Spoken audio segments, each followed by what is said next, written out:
Okay, so good evening to everyone.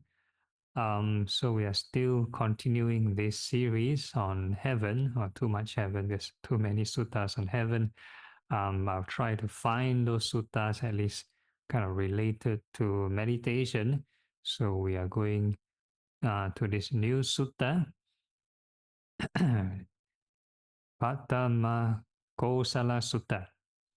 Yeah, so this is one of the suttas that does a bit of comparison amongst the different heavens and the different meditation subjects. And yeah, we'll head right into it. So I'll just read and comment along the way. As far as Kasi and Kosala extend, and as far as the dominion of King Pasenadi or Kosala extends, King Pasenadi is said to be the foremost. But even King Pasenadi decays and perishes. So the Buddha start off with the country first, something small, the kingdom. Among the different kingdom, which king is larger or which kingdom is larger. And even so, the large kingdoms, all empires will perish eventually. Seeing this, a learned, noble disciple grows disillusioned with it. Their desire fades away even for the foremost, let alone the inferior. So the big kingdom, right? They get disillusioned. Don't talk about the small kingdom. So he does this comparison. So aside from the small kingdom, he talks about something bigger. So we talk about next slide. Okay, so now they talk about something bigger. A galaxy extends 1,000 times as far as the moon and sun revolve, and the shining ones light up the quarters. In that galaxy, there are 1,000 moons, 1,000 suns, 1,000 Cinereus king of mountains, 1,000 black plum tree lands, 1,000 western continents, 1,000 northern continents, 1,000 eastern continents, 4,000 oceans, 4,000 great kings. Okay, so up to probably eastern continents, it's talking about different types of Earth, different type of Earth-like planets. So they talk about one galaxy alone, probably no, there's like 1,000 Earth-like planets, and then you have this 4,000 oceans, 4,000 great kings. So these great kings probably talk about the four great kings in the heavenly realm. So that's the heavenly realm above the human realm. Okay, next.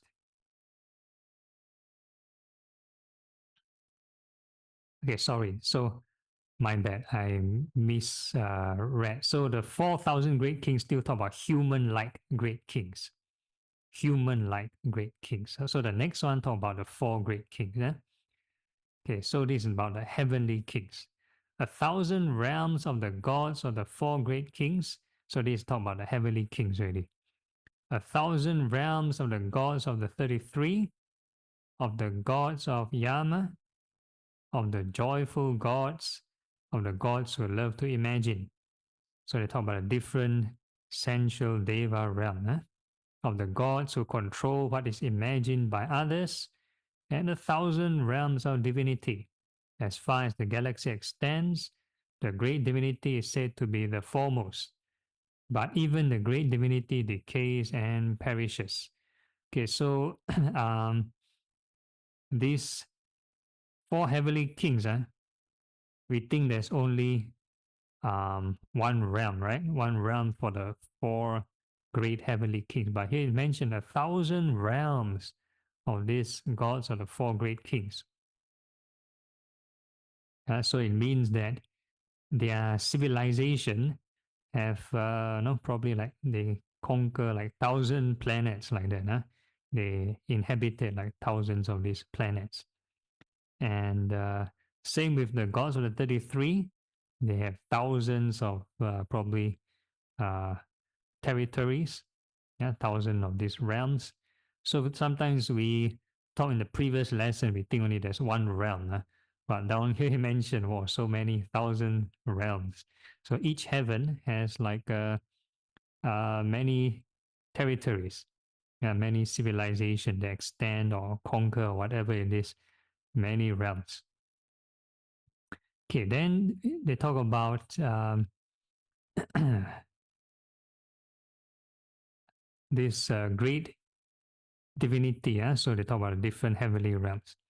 Seeing this, a learned noble disciple grows this illusion with it. Their desire fades away even for the foremost, let alone the inferior. So all these heavenly realms, even the highest of this heavenly realm also subject to decay. They'll have certain lifespan, they'll pass away. Don't talk about the lower heavenly realms. So the lowest heavenly realm is the four great kings. So that realm, we talk about the four species, the Nagas, Kumandanas, Yakas, and Gandhabas. So these are the four races. Okay, next. There comes a time when this cosmos contracts.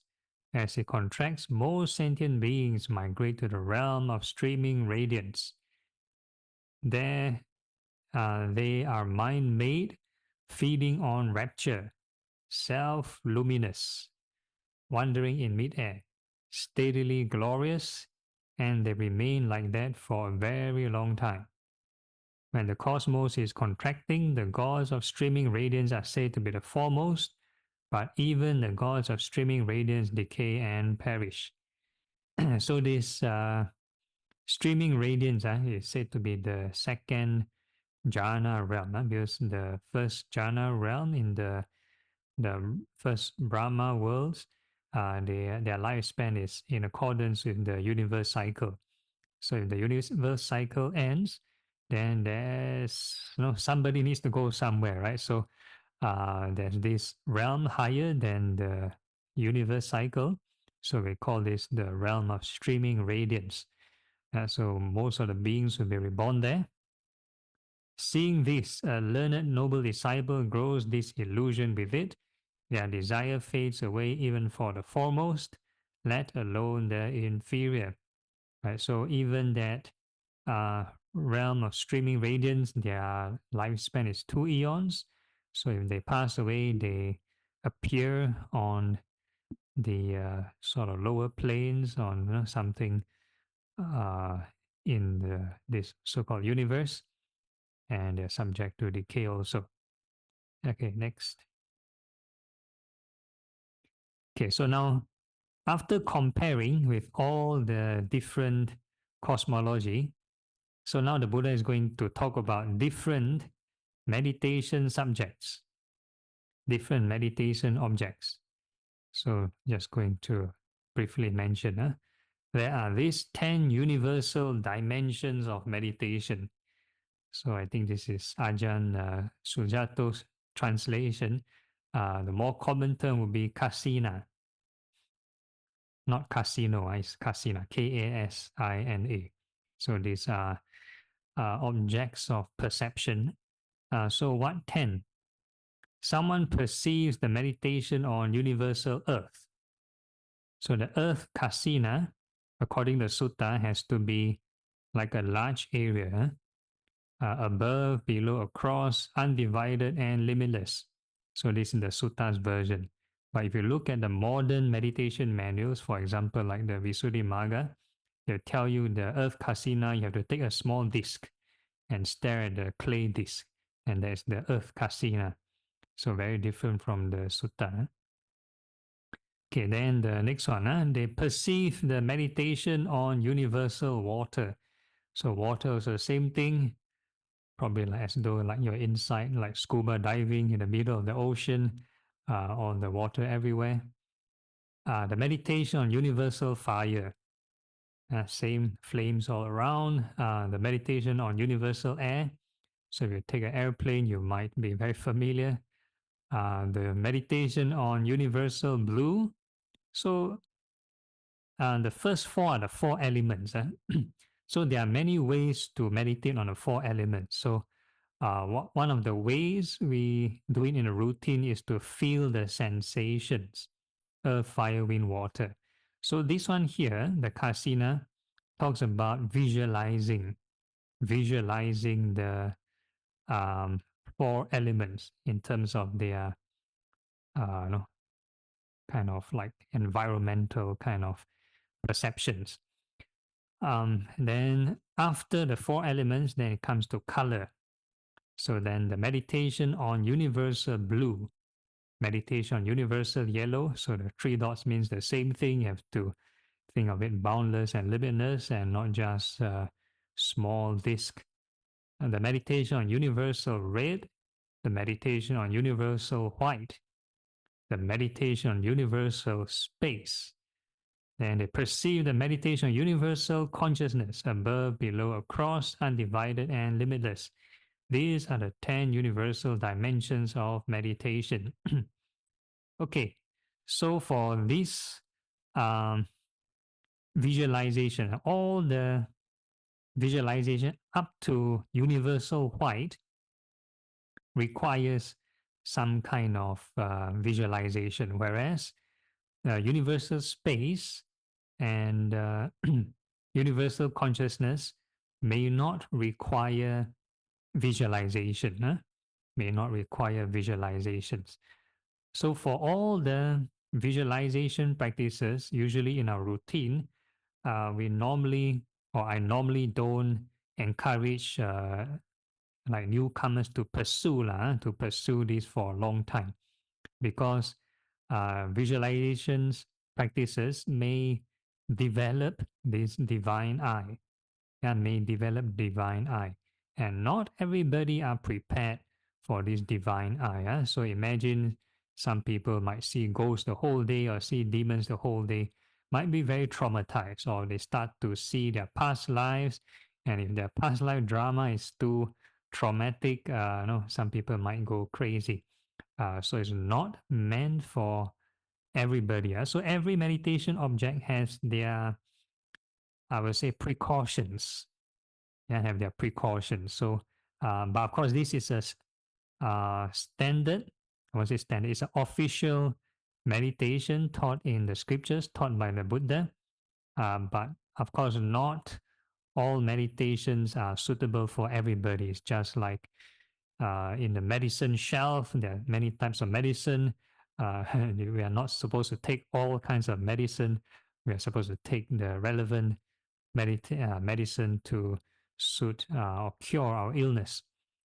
So same thing, these visualizations, most of them, if done, okay, for the four elements, if done correctly, even for the visualization one, may lead to this universal space, may lead to this perception of infinite space. So it's a type of concentration, a formless concentration. Right? So when you talk about meditation on universal space and universal consciousness, these are the two types of formless concentration. So universal space would be the first formless concentration, and meditation on universal consciousness would be the second formless concentration. And there are total 8 kinds of concentrations, or 8 levels of concentration: 4 form concentrations and 4 formless concentrations. Right. So down here, they never mentioned the first 4 form concentrations. These are meant to kind of like go straight into formless concentrations. So depending on what kind of meditation object you do, you might get different results. So if a person does any of these kasina, they may not feel the jhana factors of the first 4 levels. And they won't have this joy, happiness, and all those stuff. So if let's say a person were to combine, let's say the breath, and let's say that some popular meditation technique, they use breath and universal white. and they try to perceive white light or whatever light. If their focus is more on the light and not on the breath, then they might end up being doing this kasina meditation or this universal white or universal whatever color they are visualizing, and they may not enter the jhanic first four form jhana concentrations of the breath. In fact, they might, if the conditions are right, they might enter certain formless concentration. So they'll miss out the form concentrations. Okay, next. The best of these 10 universal dimensions of meditation is when someone perceives the meditation on universal consciousness above, below, across, undivided, and limitless. So amongst all the 10, they talk about universal consciousness. Yeah, so this one is, we might be, sort of touching it once in a while in a routine. So if a person practices this appreciative joy, the four sublime states, appreciative joy, and they add insight to that practice, and they trigger the 7 factors of awakening, they might enter this perception of infinite consciousness and this universal consciousness. Some sentient beings perceive like this, but even the sentient beings who perceive like this decay and perish. So if a person just do samatha meditation alone, they just do all these 10 or any of these 10 universal dimensions alone and without any insight, they will also pass away, they'll perish. Yeah? Seeing this, a learned noble disciple grows this illusion. With it, their desire fades away even for the foremost, let alone the inferior. Okay, next. There are these 8 dimensions of mastery. What 8? Perceiving form internally. Someone sees forms externally. Limited, both pretty and ugly. Mastering them, they perceive I know and see. This is the first dimension of mastery. Okay, so this one is learning how to use another image or use another kind of perception, either a reminder or past experience to overcome certain craving. So whatever contact we have, we'll either have pleasant feelings or unpleasant feelings. Forms that we see that we like or forms that we see we don't like. So if we are not mindful, we see things that we like, we have pleasant feelings, the mind will react with greed. But if we see something that's not nice, then we have unpleasant feeling, then we'll react with anger. So using this perception, it is basically to counter this reaction. So if a person normally reacts with greed to certain nice forms, nice sounds or nice sights or whatever, then they must recall something unpleasant to kind of substitute or overlay the image. So one example is like the impurities of the body meditation. Yeah, impurities of the body meditation. So things like visualizing the human biology anatomy.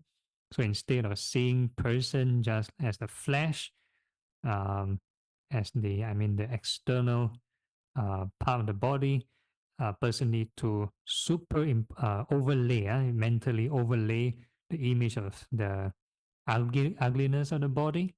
So that would be one way to kind of overcome craving. Yeah, we call it lust or greed. Then vice versa. Vice versa. If we have aversion, if we see something aversion, then we need to use, we have to think of certain positive qualities, replace, overlay that unpleasantness with something positive. Things like, for example, gratitude, things like compassion and stuff like that, or loving kindness to overcome aversion. Okay, so this is the first mastery, perceiving internally. Someone sees forms externally, limited. So the difference between the first and the first one is limited. The second point mentions limitless. Yeah? Someone sees forms externally, limitless, both pretty and ugly. Mastering them, they perceive, I know, and see. This is the second dimension of mastery.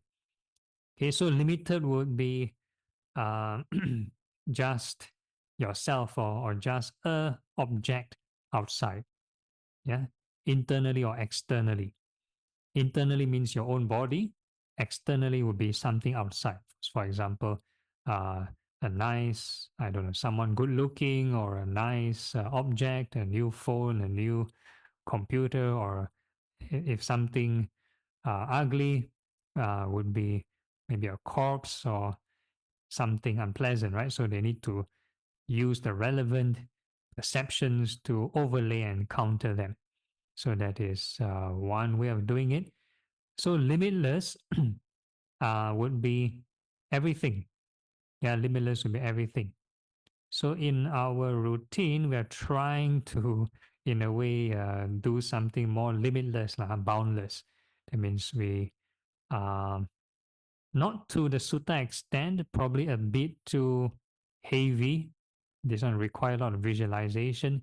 So what we're doing is no visualization in our routine. So we perceive all beings as the five aggregates, or perceive all beings as the four element sensations.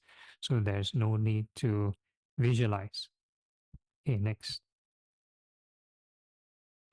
Not perceiving form internally. Someone sees forms externally and limited, both pretty and ugly. Mastering them, they perceive, I know, and see. This is the third dimension of mastery. So this one talks about directly paying attention outside. So this is a third dimension of mastery. So the first two talks about first starting from internal. So whereas the third one mentions about not talking about internal. So if somebody truly understands the mind as not within or without the body, then they can straight away do this, external, wherever your attention lands. So that is subject to clinging and becoming. So the sense of self, the sense of craving and clinging doesn't lie from within. Okay, then the fourth one, not perceiving form internally. Someone sees forms externally, limitless, both pretty and ugly. Mastering them, they perceive, I know, and see. This is the fourth dimension of mastery. Okay, so the similar thing. So the third and fourth, the difference is between limited and limitless. So this one doesn't talk about internal, straight away external. So sometimes in our meditation, we start off with feeling the sensations within the body first, then we think of all beings, right? In all the 10 directions. So if a person is more skilled, let's say you're already very veteran, you want to start off straight away all beings in all directions without thinking of yourself, that's also fine. Okay, next. Okay, so this one talk about color already.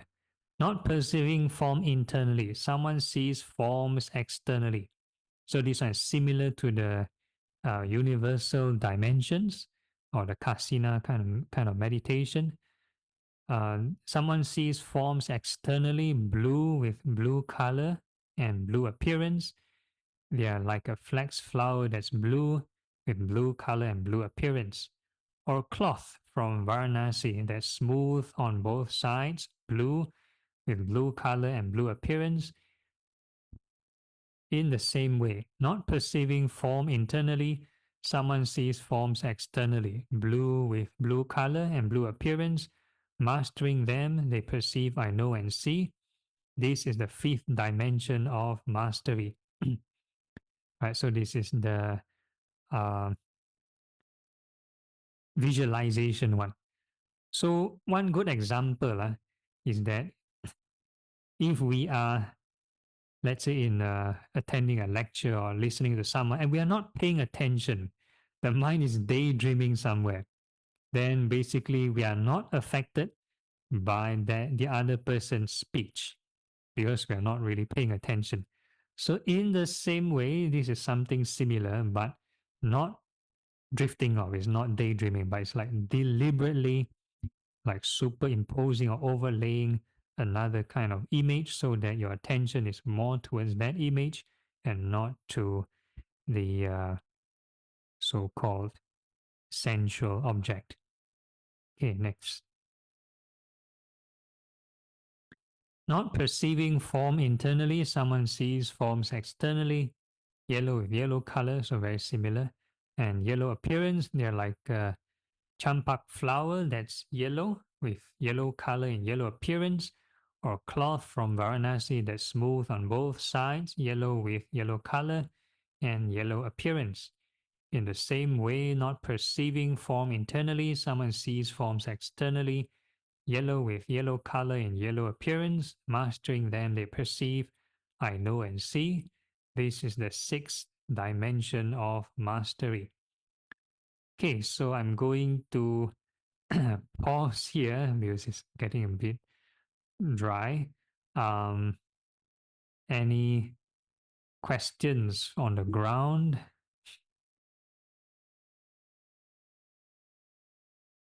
We'll kind of end the session for today because for this lesson, we're just talking about the different devas, the different realms, which are the highest, and now the Buddha is comparing the different meditation subjects and which is the highest amongst the so-called visualization ones. Eh? Okay, if there's no questions, we go for a 5-minute break and we come back for the guided sitting.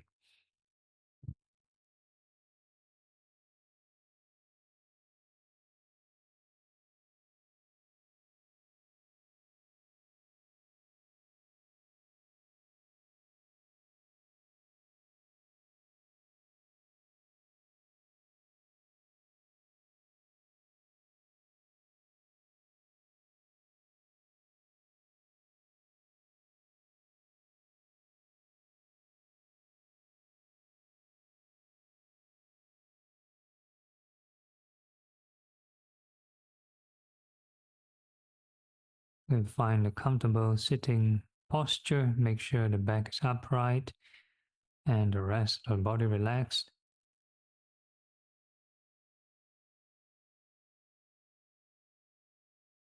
Okay, and the first thing we're going to do is we're going to do a bit of visualization. Huh? So we call this impurities of the body meditation. So that is probably the first mastery. But we don't have to do the full package. We just do the external parts of the body, starting with the hairs. So you visualize all the hairs. May they be well and happy. Everything on the hairs from head to toe. And we call this mindfulness of the body.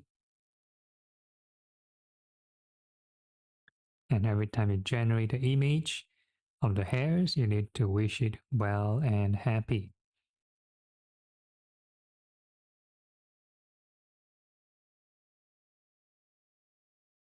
And the trick to it is once you finish the sentence, continue to link on with the other sentence to wish the hairs well and happy again.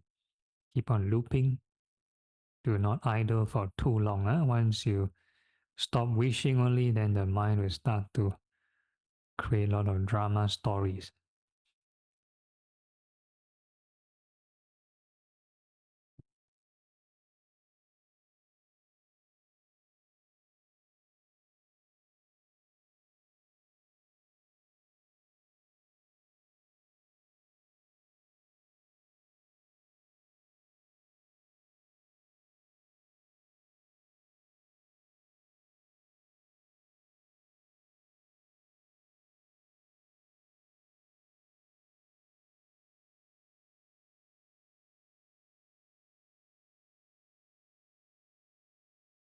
So it is called applying the perception of pleasantness to what is unpleasant.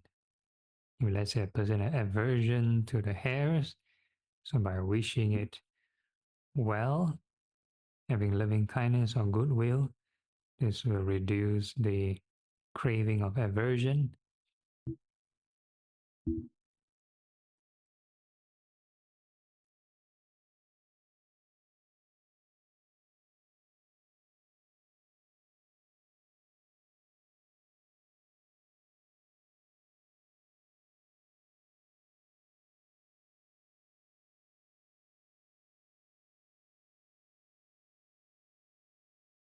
And if you keep on wishing the hairs well and happy, as applying the right thought and right effort, the repetition, and one may experience this the process of the third noble truth. So if you apply the fourth noble truth, it should reach the third noble truth, which is the reduction of craving and stress. So it's your own checklist to see whether you're on the right track. So if you're calmer, getting calmer means you're on the right track, but the more you meditate, if you feel more stressful, more frustrated, means that's the first two noble truths, craving and suffering and craving.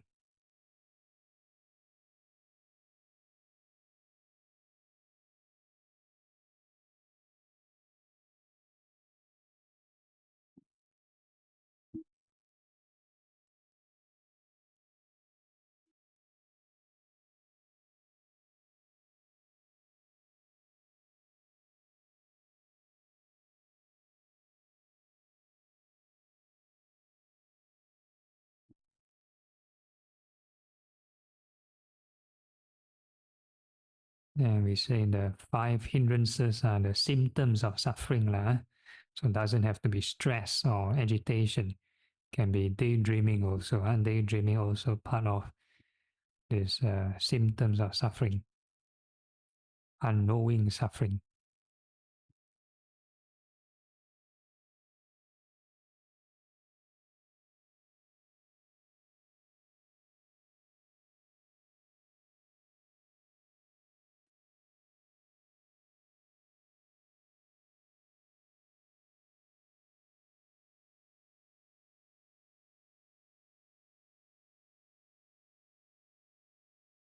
So in order to overcome this hindrance, it's all about right effort. Continue to repeat the right thought. Wish the hairs well and happy.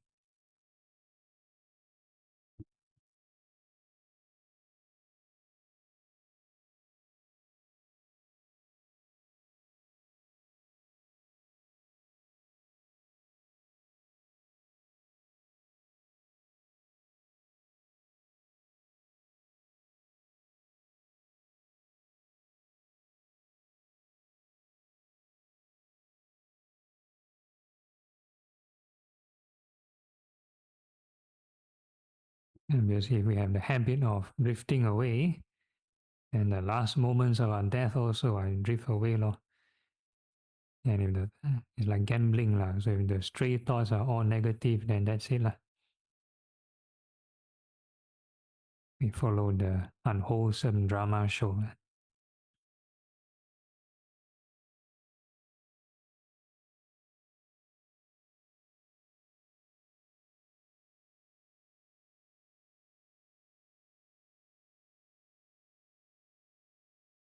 Okay, so the mind has a maximum limit of settling down. So this would be your baseline emotion. If you cannot settle any further, that's your neutral baseline emotion, no jhanas, no nothing.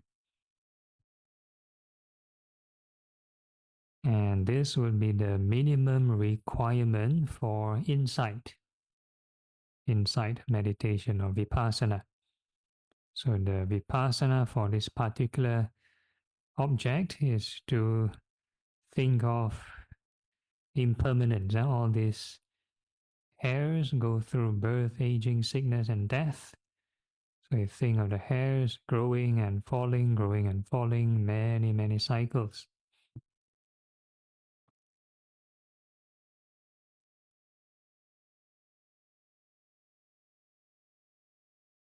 And as we keep looping this image, we need to keep labeling rising and passing, or birth and death.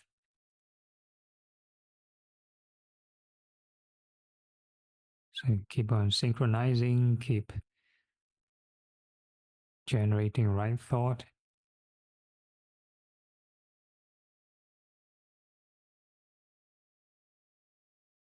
So not too slow. Make sure it is just nice for you to mention rising and passing. And then keep continuing.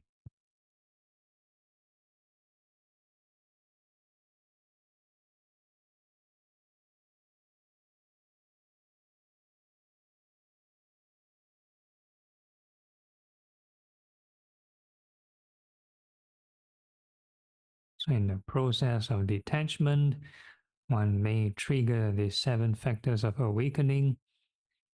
So if all the conditions are right, you have the right thought, right effort, and one may experience a certain small surge of joy appearing.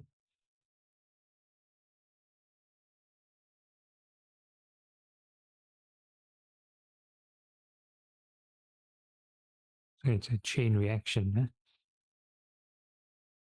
And regardless of what happened, continue to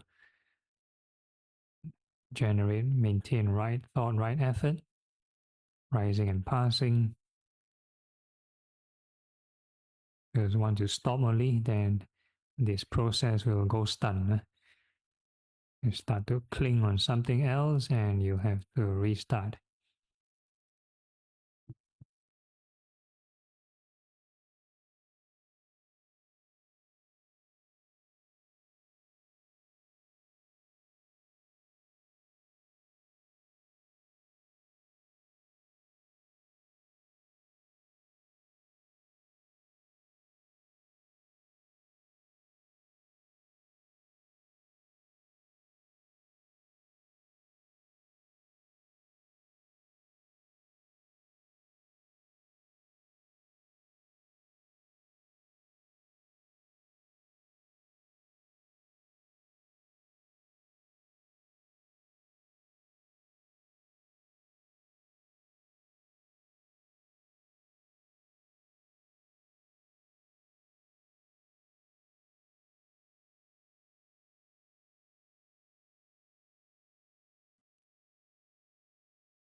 And so eventually, the more you detach, then the mind should reach a certain tranquility or even equanimity. So the equanimity without jhanas, or this insight kind of equanimity, would be something like this.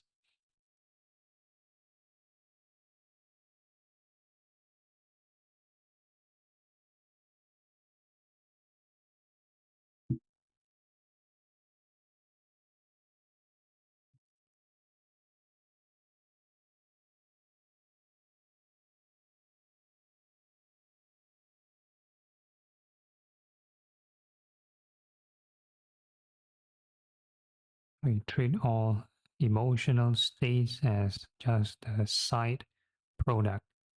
It's not the main emphasis. Main emphasis is on the right thought, rising and passing of the hairs.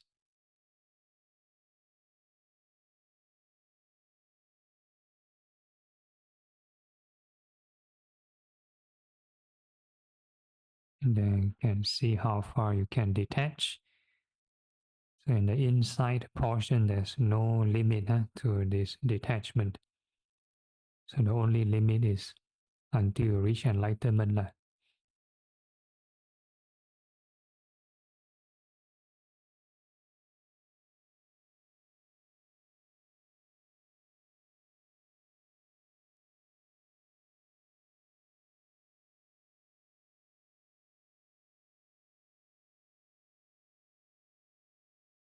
And the more you let go through impermanence, the more the mind settles down, and you can observe this sense of self or selfishness.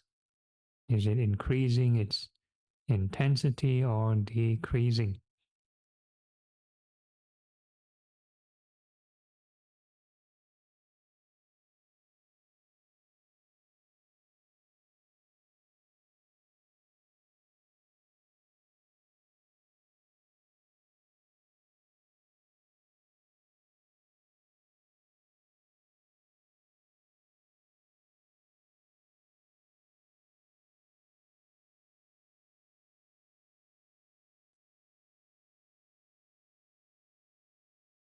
And we can ask ourselves, are these hairs truly self?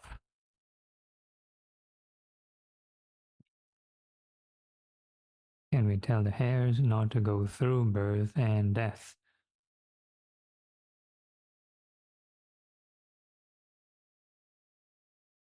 So next we can start to visualize the nails, fingernails and toenails. And we wish them well and happy.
And all these nails go through birth, aging, sickness, and death.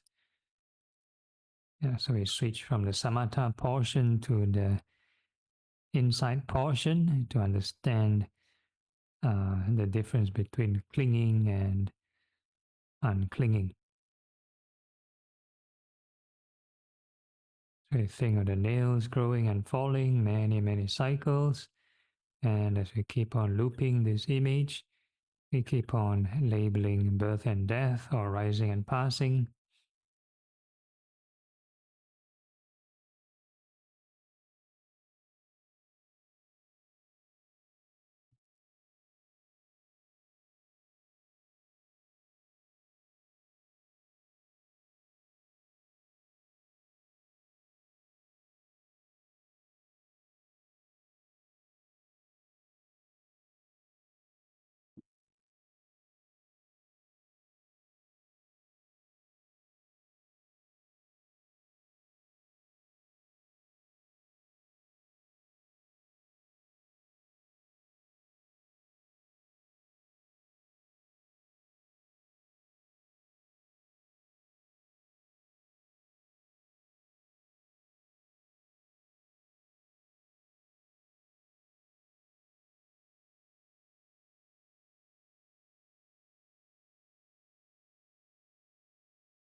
And then we can ask ourselves, are these nails truly self? Can we tell the nails not to go through birth and death? Or is this sense of self truly self?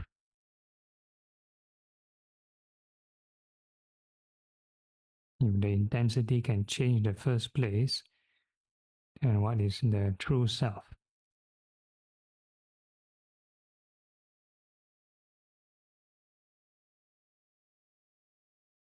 Okay, then the next part of the body, we're going to visualize all the teeth inside the mouth. May they be well and happy.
And all these teeth are subject to birth, aging, sickness, and passing away. So you think of the teeth growing and falling, many, many cycles. And as we keep looping this image, we keep on labeling birth and death, arising and passing.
And then we can ask ourselves, are these teeth truly self?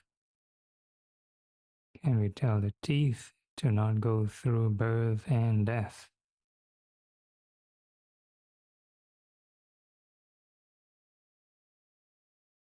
And next we can visualize all the skin from head to toe Every patch of skin, may they be well and happy.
And all the skin are subject to birth, aging, sickness, and passing away.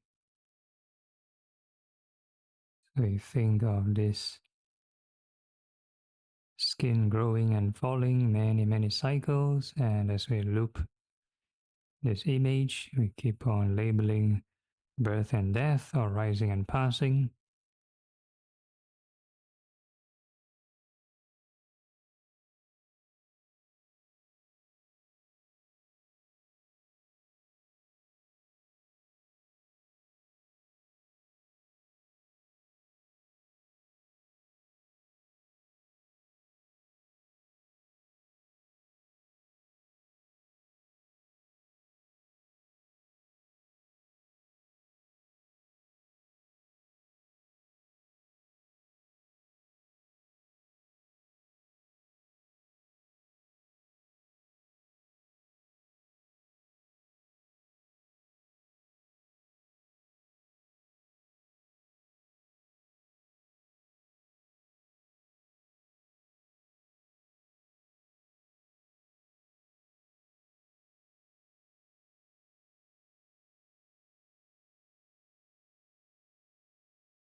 And we can ask ourselves, are the skin truly self? Can we tell the skin not to go through birth and death?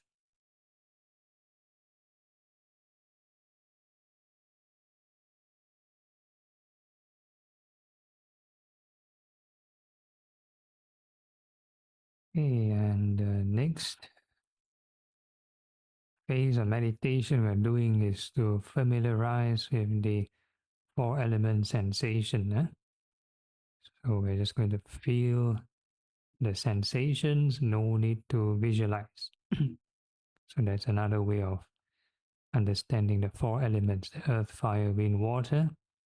Earth represents any hard or soft sensations. Fire is hot and cold, wind is fast, slow movements, and the water is moist and dry sensations.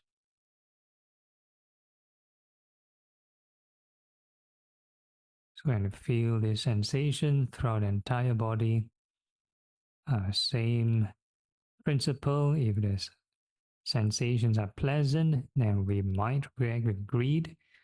If the sensations are unpleasant, we might react with aversion. So what we're going to do is again apply the middle path. Every time any sensation appears, we're going to wish it well and happy. So we are making peace with the sensations, no fighting, no coercing. Do not deliberately generate the sensations, let it appear naturally by themselves.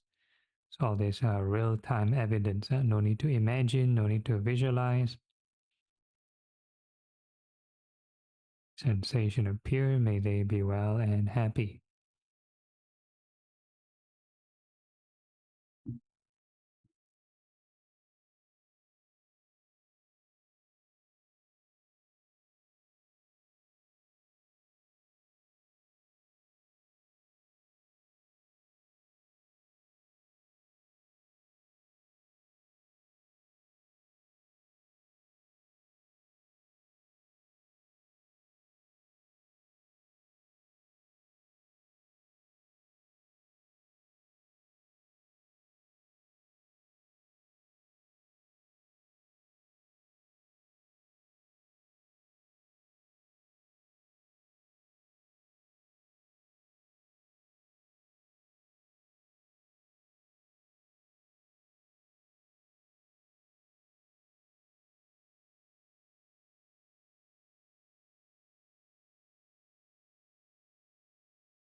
So similar, if the aversion is reduced, one may reach this neutral baseline emotion. You keep wishing the sensations well and happy. No special concentrated states yet. And we're going to kind of remember, take note of this emotion. Huh? And we're going to start off with compassion, the second sublime state. So we're going to wish all beings in all directions, may they be free from suffering.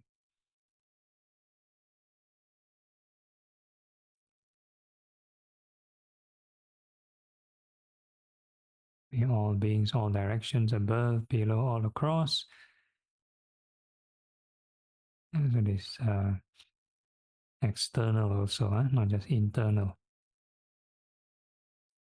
No need to push the mind, because once you push, you're actually creating a boundary. So if you do not push, there's no resistance, no boundary. So in a way, it's kind of limitless.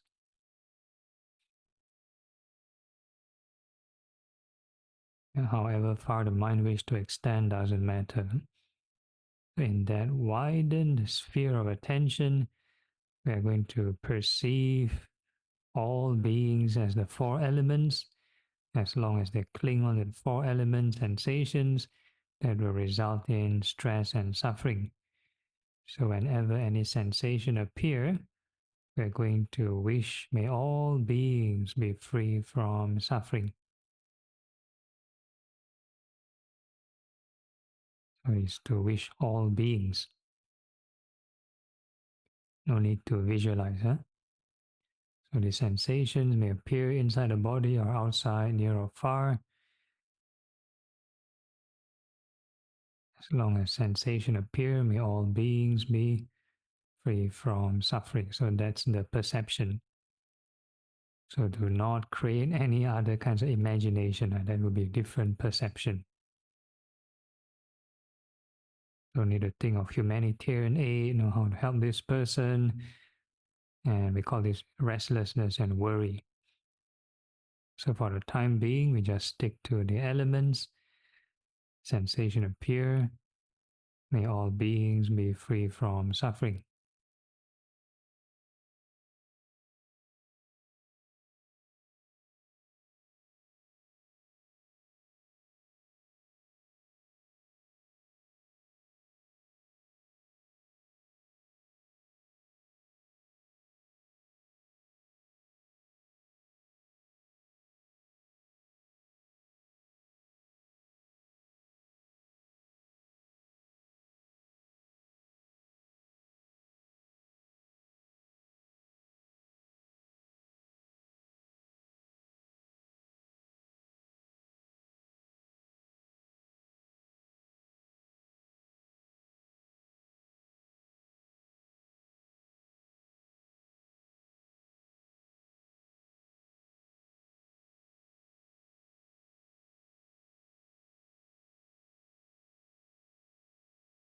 Okay, so if the conditions are right, to keep on wishing, may all beings be free from suffering. You have the middle way kind of compassion, then it might feel some joy. So that's the indicator for the concentrative type of compassion, normally associated with the second level of concentration.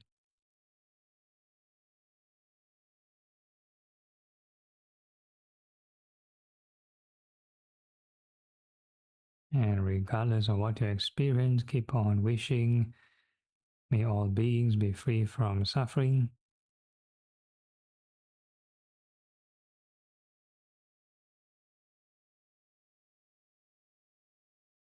Treat everything else as a side product.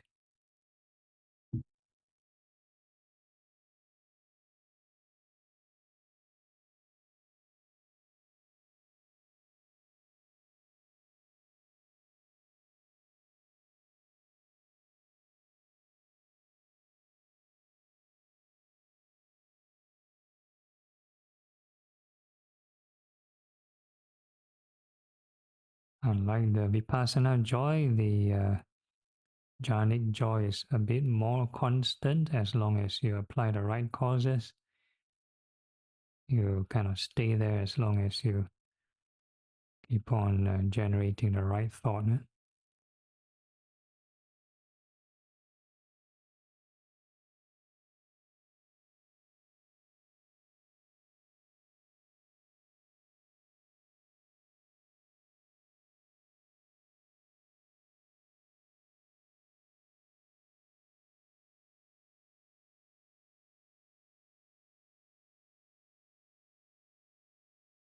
And now we're going to add the insight portion. We are now going to think of impermanence, how to overcome this suffering, that is to let go or not cling onto the aggregates, not to cling onto the sensations. And we're using impermanence to shake off this clinging. Every time sensation appears, we can just label rising and passing. New sensation appear rising and passing.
Okay, so if the conditions are right, the joys start to disappear instead of the detachment from previously, the impurities of the body, and the compassion may lead one to this perception of infinite space.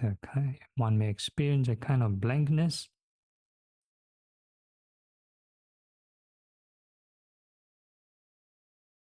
So the blankness has certain like area which is quite large, fills the surrounding. So you don't need to measure how large. So once you try to look out for it, you're adding the boundary and restriction. So you just like generally, you know, there's a type of spaciousness or blankness. And again, regardless of what you experience, keep on labeling rising and passing. Treat everything else as a passing distraction.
Due to the shortage of time, we are going to now focus on the awareness. I call it consciousness.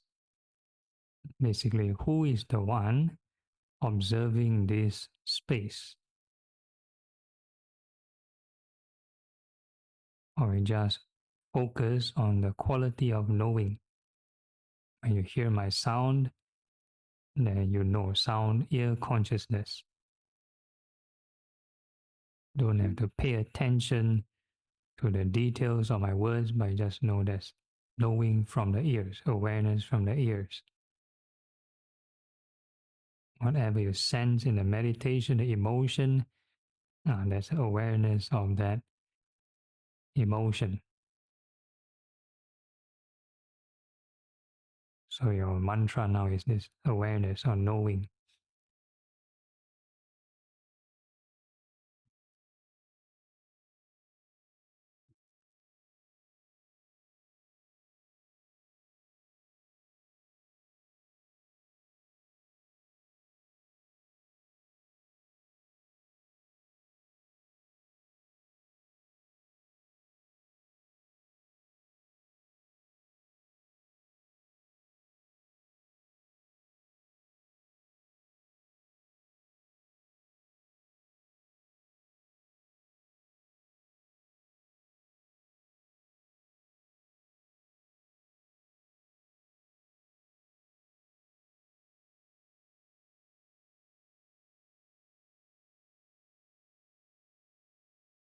So if that blankness has been replaced by this a sense of fullness, yes, though this knowing or this sense of self has merged with the entire surroundings, we call this the perception of infinite consciousness.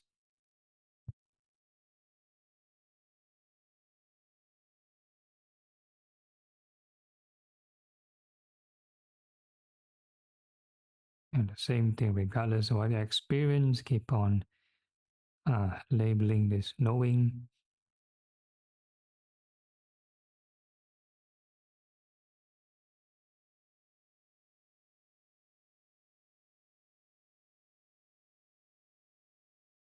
And this object is purely samatha. Eh? So if you want some insight, some detachment, you can add rising and passing to that knowing, or you can mention that knowing rises and passes.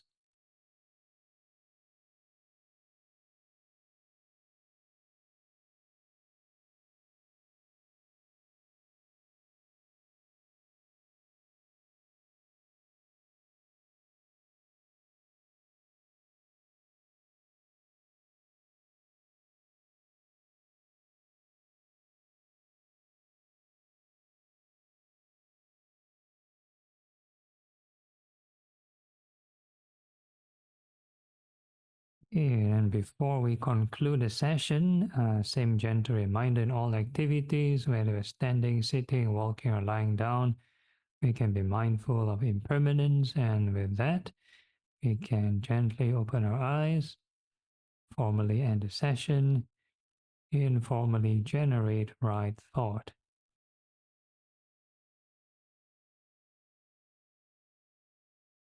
Okay, any questions or problems?